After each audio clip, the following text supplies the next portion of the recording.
What do you think, Charlie and Natalie? What do you think about the idea of her taking the stand now that this is not a criminal matter? She cannot further implicate herself in the crime. I mean, she is guilty. She now has to prove, she bears the burden to prove by a preponderance of the evidence that she was not capable of making these decisions at the time of the act. Do you think she takes the stand or no, or she should or not? Well, question first though, did they show any interviews with her or anything on the first part of the trial? Any of like her actual interviews footage? Yes, yeah, they showed A lot. So she had 6 hours of interview.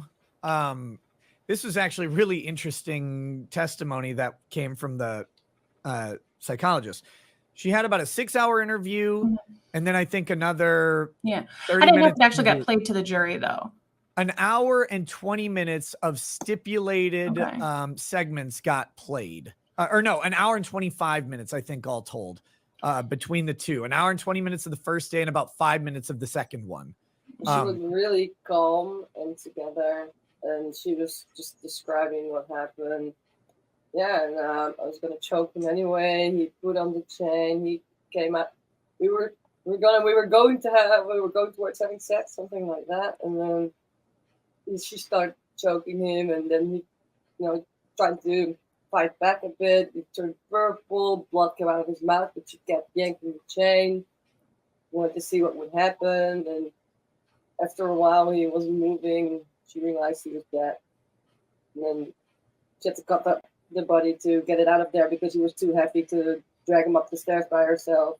So that's why she started cutting him up. Yeah, I would need her to testify then. They need to be able to. They need to be able to observe her. That's she needed to testify yesterday. You have to. The thing about it is, regardless of what the standard is, beyond a reasonable doubt, people are going to be skeptical of this every single time, and you have to show them what they need to see in order to, get the outcome that you want. Sometimes if there had been an incident wherein, she had this crazy, mental episode or something, that was on video, then that might be something. But that's the thing is, unless, and it gets into so many different evidentiary issues as far as everything goes with hearsay and stuff like that, as far as the initial trial goes. So, I mean, if nothing else, if she did freak out at different points in time during video, I would think you probably would need her at least to authenticate it when you get into this instance. So, I mean, at least for the minimal portions of authenticating, video footage of her previous freakouts, she has to. The issue I think that they have is that the stipulated video that was played, there were no video freakouts. She was entirely composed. Yeah. I think the weirdest thing that happened was one comment where she said so the detective played this game where he sat down and he was trying to clarify details about what happened. And he was asking her stuff that I think that they at that point knew had not occurred. For example, he says, well, did you cut off the arms? Like you said, where did you make cuts on the arms? And she says something like, no, the arms would grow back or would repair themselves. Muscle would repair. Yeah, that was about the weirdest thing that happened in the interview. But of course, I think he was fishing for her, whether or not she was telling the truth about what happened, because she didn't cut off the arms. Like that didn't happen. And they seemed to know that was like that was just such an odd question to me for him to ask that specifically, knowing that it didn't occur later on. But to listen to her on everything else she said and let her lead on, that was the one thing. And it seemed like one of those, I'm going to ask you a fake fact to verify if you're telling me the truth type thing. That's how I could be wrong. But that was the weirdest response. The rest of them all seemed pretty cognizant of exactly what she did, exactly where everything was, exactly where she was, her state of mind in saying that she chopped up the body because he was dead. His mother was upstairs and she didn't know how she was going to get out of the house with him being dead downstairs. So she chopped up the body to transport it out. but then she got lazy. And so she only brought the legs out and didn't go back for the head that she wanted to take. Those were her actual words. Like, you might Yeah. think Nick is kidding. Sounds like a Nick joke. But Yeah, she actually said she became lazy several times because she wanted to take the head and the chicken ball. It's so disturbingly calm, but it was very clear and specific. So, and that's the impression. This is the same jury from the criminal trial. That's got to be the impression that they're carrying away, and they just use that video to convict her. I think she has to take the stand and try and explain how she went from I'm insane to I'm not insane by the time I'm collected and interviewed. Well, I mean, even if she can't explain, she can be used as a prop by her attorney to bring out some of these episodes. And that's really the issue here is, she's already been convicted. Like you said, she can't be convicted again. It's an issue at this point of, what do you have to lose? Right. Now, Natalie, can you clarify something? We talked about this a little bit before, but Steve Gosney, Florida defense attorney, is asking, can you explain why the judge said this is a civil issue at this point versus a criminal issue as it would be recognized in some other states?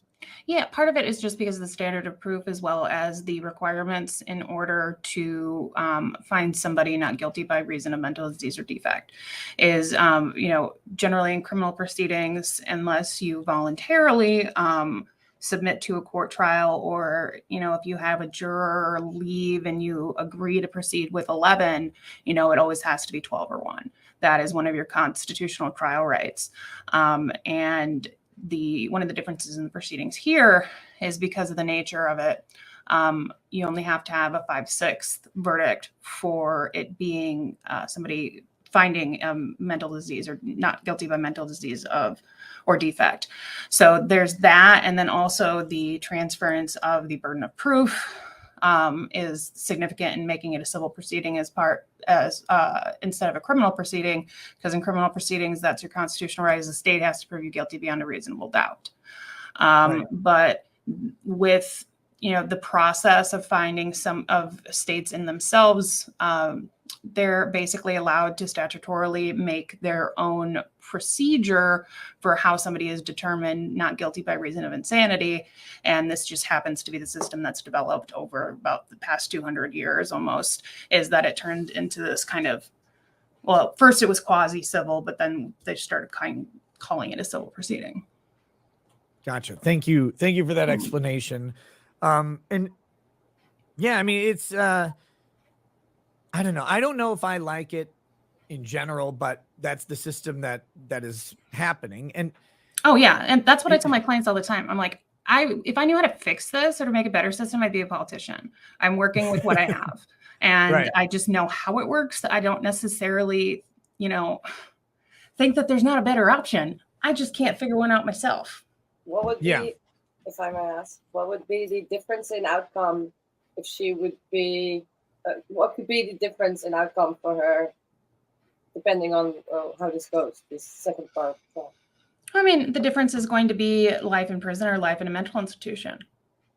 That's really the difference here. Or I think the judge suggested that the jury could determine that she could be fit to be released today in theory. Yeah, in theory, but I just don't think that's right.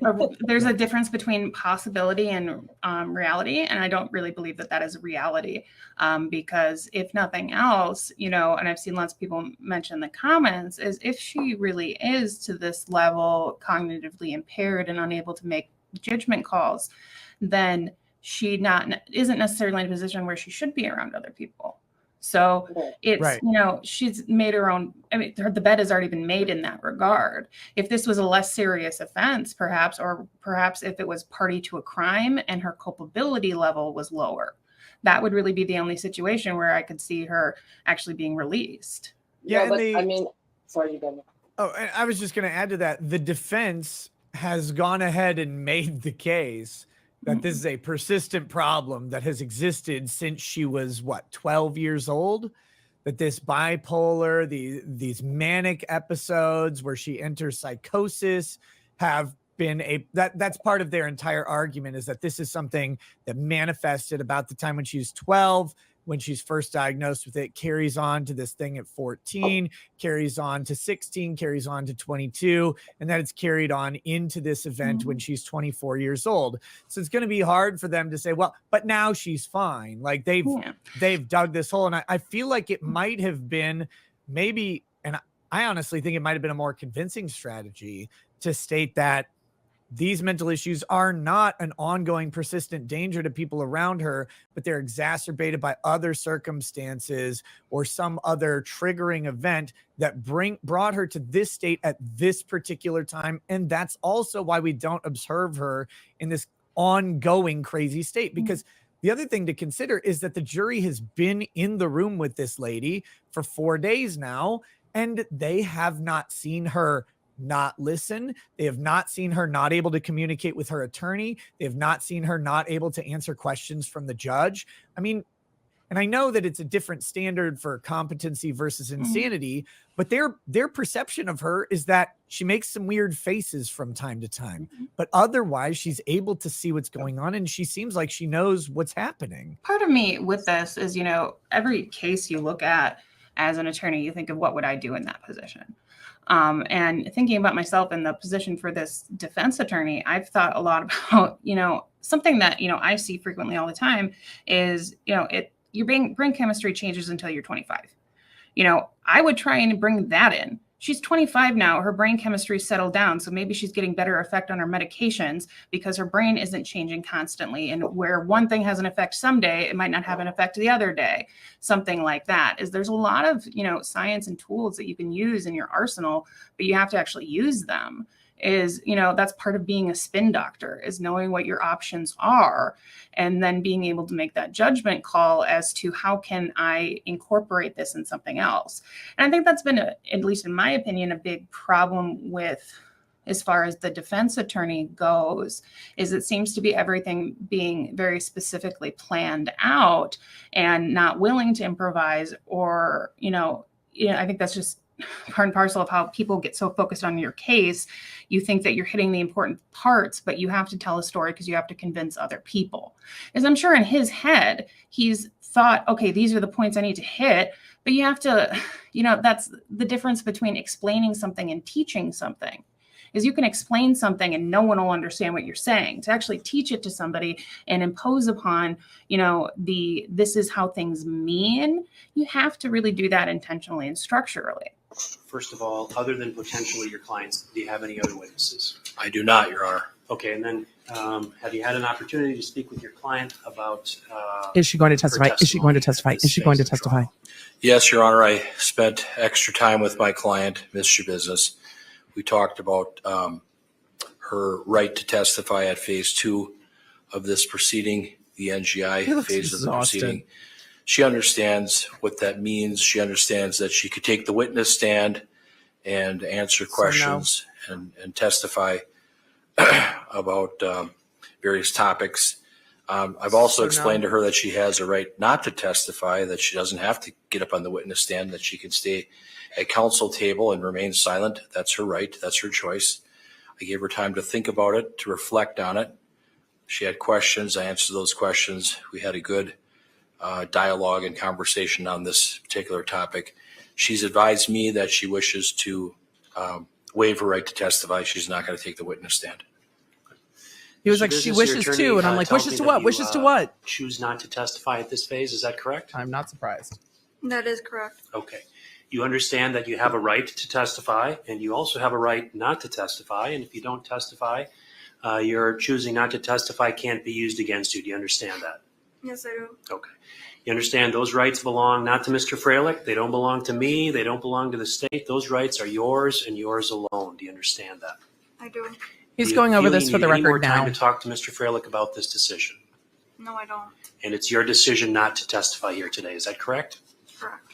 Okay. Any further inquiry the state would like me to make regarding that? No, thank you. Mr. Freilich, any further inquiry you'd like me to make regarding that issue?